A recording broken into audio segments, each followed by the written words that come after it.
মানব পাচার মামলায় ১/১১-র অন্যতম কুশীলব সাবেক সেনা কর্মকর্তা মাসুদ উদ্দিন চৌধুরী ৫ দিনের রিমান্ড মঞ্জুর করেছেন আদালত। বিকেলে ঢাকার সিএমএম আদালত রিমান্ড মঞ্জুর করেন।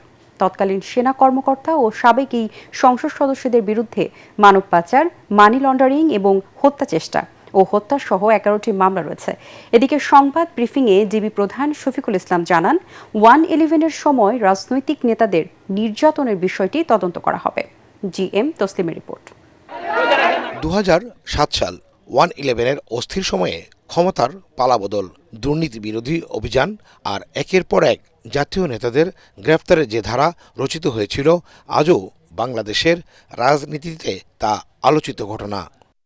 তখনকার পট পরিবর্তনের অন্যতম প্রধান ভূমিকায় ছিলেন সাবেক সেনা কর্মকর্তা মাসুদ উদ্দিন চৌধুরী।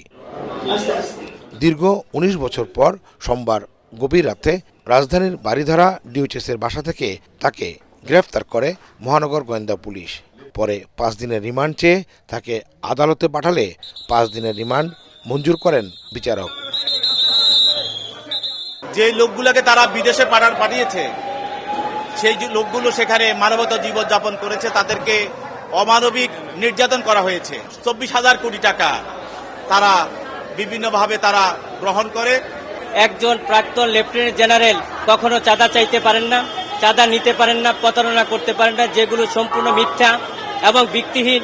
ঢাকা মহানগর গোয়েন্দা পুলিশ প্রধান জানান, সাবেক এই সেনা কর্মকর্তা মাসুদ উদ্দিনকে আগেও গ্রেফতারের চেষ্টা করা হলেও তা সম্ভব হয়নি।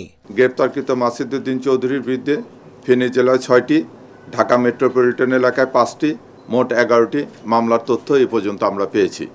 এর মধ্যে ফেনী জেলায় 3টি মামলা বিচারাধীন এবং সেই বিচারাধীন থাকা অবস্থায় উনি পলাতক থাকায় ওনার বিরুদ্ধে আদালত কর্তৃক গ্রেপ্তারি পরোয়ানা ইস্যু করা হয়েছে। 1-11-এর সময় গুরুতর অপরাধ দমন সংক্রান্ত জাতীয় সমন্বয় কমিটির সমন্বয়ক ছিলেন এই মাসুদ উদ্দিন চৌধুরী। সে সময় লেফটেন্যান্ট জেনারেল পদেও পদোন্নতি পান তিনি। এই কমিটির অধীনেই তখন দুর্নীতি বিরোধী অভিযান পরিচালিত হয়। GM Taslim, ATN Bangla, Dhaka.